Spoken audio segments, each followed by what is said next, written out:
Mes panélistes de ce soir, Benoît Brunet, Stéphane Ouette et Gaston Terrien. Bonsoir, messieurs. Salut, Luc. Comment allez-vous? Ça va bien? Très bien. Très bien. Pour analyser cet excellent match. Oui, monsieur. Allons-y avec les manchettes Albi Legend. On commence avec toi, mon cher Benoît. Absolument. Ce soir. Je vais parler de Cole Caulfield qui est en feu présentement. Oui. 5e but ce soir à ses 4 derniers matchs. But gagnant à Ottawa. Il en a marqué 2 à Ottawa. But gagnant contre le Minnesota avec 15 secondes à jouer. Et le Canadien a connu une très mauvaise première période. Et c'est lui qui est venu mettre un peu l'étincelle dans tout ça. Tu sais, c'était pas un jeu parfait. Belle passe de Suzuki, tir sur réception. Quel tir encore de Caulfield. Fait il fait ce qu'il a à faire présentement, Caulfield. Il marque des buts. Il essaie d'amener son équipe au bon endroit. Ça a été un match difficile pour le Canadien. Deuxième période, troisième période correcte. Mais Caulfield est toujours au rendez-vous.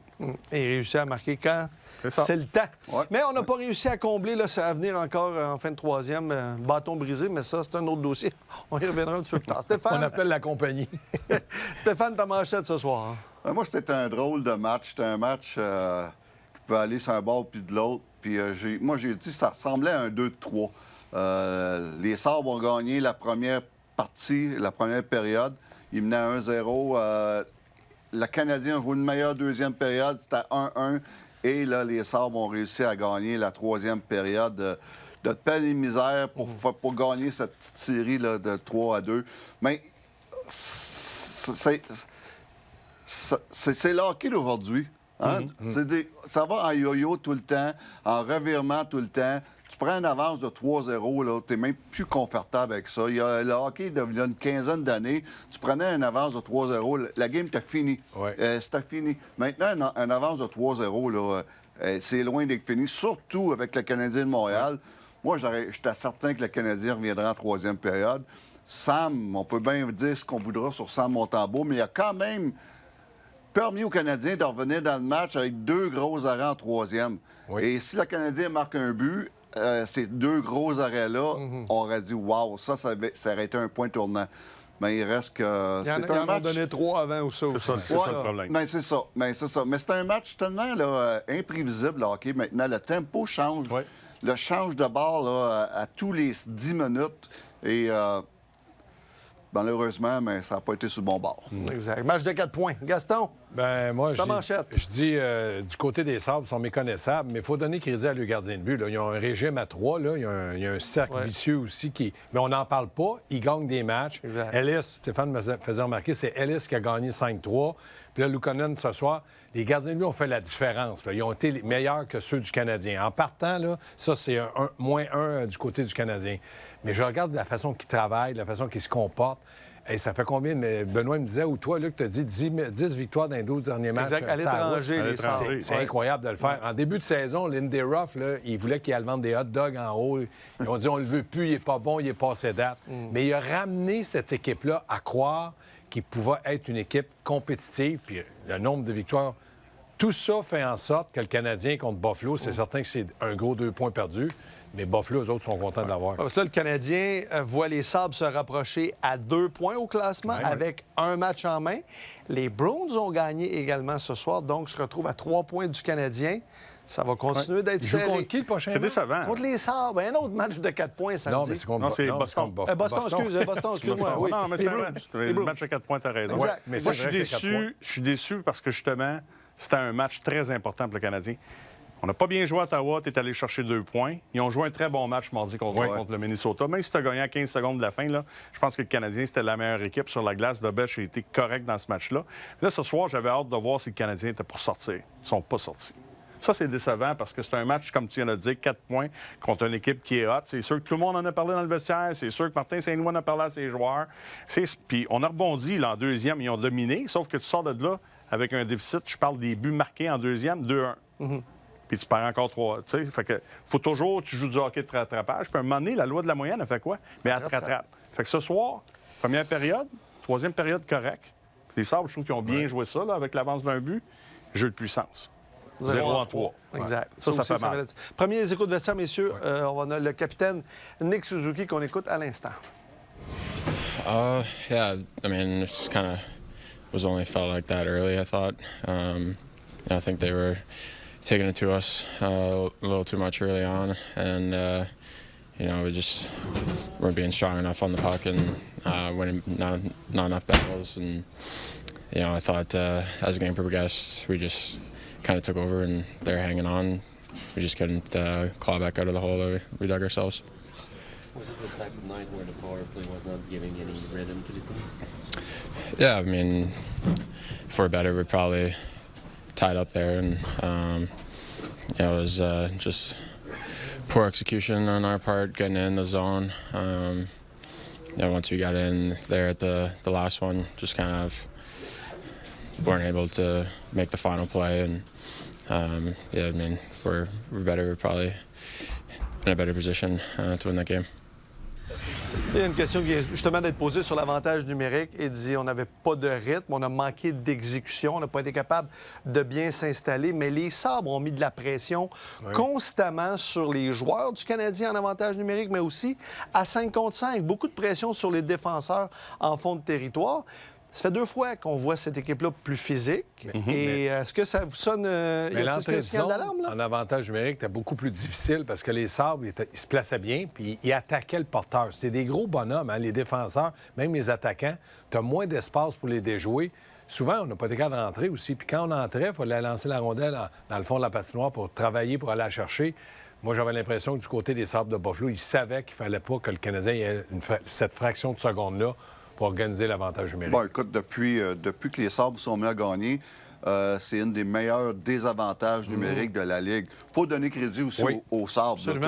Oui, le Canadien n'a pas joué une grosse première période, mais il faut donner crédit aux Sabres de Buffalo, qui, c'est pas par hasard que depuis 1 mois et demi, c'est une des 3 meilleures équipes de la Ligue nationale. C'est pas par hasard. Le gardien de but fait les gros arrêts, première étoile que tu me dis. Première étoile à soir, encore le Conan que j'adore. Le désavantage numérique est très bon. C'est des gros bonhommes. Ils ont un échec avant, une des bonnes que depuis 1 mois. Donc, c'est pas par hasard. Il faut lui donner un peu de crédit. Ils ont profité des erreurs que le Canadien a fait en début de match. Le premier but, Lane Hudson, à la ligne bleue, évidemment, une bataille, une décision. Tout ça, on peut revenir là-dessus. D'entrée de jeu, on a profité des petites erreurs chez le Canadien. Mais si je compare à ce que j'ai vu Mbarzi, là, tu sais, la position du 3e homme, le fameux F3, là, il était toujours bien positionné. Puis, tu sais, on pourrait blâmer Doc, mais Doc passe derrière le filet. Fait que Lane, là, lui, il doit être capable de réagir, puis de regarder, puis de lire le jeu avant d'aller forcer le joueur. Puis dans mon temps, en tout cas, ce qu'on disait, ce que nos entraîneurs pour les défenseurs disaient, c'est que si tu vas là, il faut que tu sois sûr à 100 que la rondelle va rester dans le territoire. Puis là, Doc part de très loin. Il est un peu plus lent pour revenir sur un repli défensif, un 2 contre 1. Bon lancer.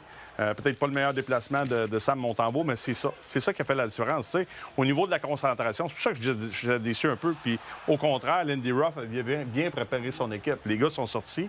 Puis moi, je pense que si tu vas avoir du succès, puis ils l'ont fait en première période, puis après ça, c'est éteint. En 3e, c'était correct. Moi, je trouve que les Sabres ont joué une bonne 3e. Avec un avance 2 buts, 9-6 les tirs au but en faveur du Canadien. Buffalo a bien fait ça. Puis si tu vas avoir du succès contre le Canadien, place des rondelles en fond de territoire, puis il va frapper. Là, le jeu physique embarque, puis là, il faut que tu te bagarres à 1 contre 1. Tu mets de la pression sur les défenseurs. Les défenseurs du Canadien aiment ça quand il n'y a pas trop de pression, parce qu'on va sortir la rondelle rapidement. Fait qu'ils ont bien fait ça en première période. Je suis d'accord avec toi, je donne crédit. C'est une bonne 3e pour les Sabres. Pourquoi? Parce que c'est un match sur la route, puis tu as le gagner. Parce que du côté de Martin Saint-Louis, là, je suis persuadé qu'il connaît ses joueurs. Du côté d'Hudson, il est très intelligent. Tu dois savoir qui joue sur la glace avec toi. Si c'est Suzuki Caulfield qui sont en possession de la rondelle, il n'y a pas beaucoup de chances qu'il y ait des revirements. Tu peux essayer de forcer le jeu. Mais dans le cas de Kirby Dach, il sait, Hudson, qui vient de revenir, c'est son 2e match. Il ne doit pas prendre de chance. Il doit dire non, je ne prendrai pas de chance si jamais. Puis il est allé tourner derrière le but, puis c'est pas le plus rapide. Il aurait dû rester, reculer, puis absorber le 2 contre 2 au lieu d'essayer de couper le jeu pour en faire un offensif. Tous les entraîneurs disent aux joueurs, il faut que tu saches avec qui tu joues sur la glace pour prendre tes décisions. C'est le genre de pinch que tu fais souvent là, en 3e période quand tu tires de l'arrière. Ben oui, par un but. Là, tu prends des chances, tu n'as pas le choix. Ben, je me souviens, moi, à Chicago, un gars comme Joel Canville, c'était pas question que tu pinches si tu n'es pas 100% sûr. Sinon... On va une bataille pour la rondelle. Sinon, on va prendre L'attaque. Ouais. Et puis, il disait tout le temps, en troisième période, on tirait de l'arrière. Go! On pinch, on prend les chances. Ils le font plus souvent, ça, par exemple. Tu sais, dans le fond, c'est une lecture de jeu. C'est pas compliqué. Là, je veux dire, quand Nick Suzuki nous disait, là, dans son point de presse, qu'il parlait d'exécution, c'est pas juste quand tu as la rondelle, c'est quand tu n'as pas la rondelle, l'exécution, tes lectures de jeu. Moi, je pense que ça fait partie du jeu aujourd'hui. Tu sais, ça va tellement vite que quand tes défenseurs sont capables d'appuyer l'attaque, il faut que tu sois sûr que ton F3 soit là. Oui. Tu sais, j'ai vu Veleno le faire dans le dernier match. Dobson est rentré, il y a eu un revirement. On n'a pas gardé la rondelle en fond de territoire, mais c'est devenu un 2 contre 2. Puis les gars ont eu le temps de faire le repli en défensive. Ça n'a rien donné au Wild du Minnesota. Fait que moi, c'est une facette du jeu que j'aime beaucoup, que tu dois vraiment maintenir dans ton jeu. Mais c'est les lectures des gars qui sont sur la glace qui vont faire la différence si ça fonctionne ou pas. D'autres échos de vestiaire, Gaston, excuse-moi. On va aller à Zachary Bolduc, qui a connu un match assez intéressant. Zachary Bolduc. Oui, comme tu as dit, je pense qu'on les a dominés une grande partie de la rencontre. Je pense en première période. Peut-être que ça n'allait pas vraiment de la façon qu'on voulait, mais on a bien répondu. Je pense qu'on a joué de la même façon. On a amené des tirs au filet, on avait du trafic.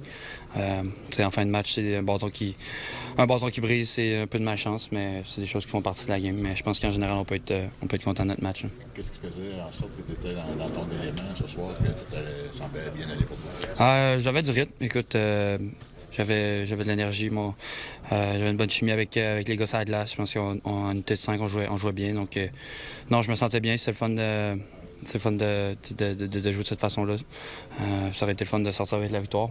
Mais on va s'assurer d'être prêt pour notre prochain match. Tu as eu des chances de marquer, mais tu as aussi, je pense, allumé certaines étincelles avec du jeu robuste. Ouais. Probablement que c'est comme ça que tu veux te définir comme joueur. Ouais, c'est quelque chose que je peux et que je veux apporter pour l'équipe puis dans ma game. Je pense que c'est quelque chose que j'ai amélioré au cours des dernières années. Puis c'est quelque chose que je veux répéter soir après soir. Donc, ouais, comme tu as dit, j'ai eu des belles chances de marquer. Ça aurait été le fun de marquer, mais au bout du compte, on n'a pas réussi à trouver une façon de gagner. Fait que c'est décevant. Tu as l'impression, justement, que quand tu t'impliques plus physiquement, les chances de marquer viennent plus. On dirait que c'est une combinaison qui réussit pour toi.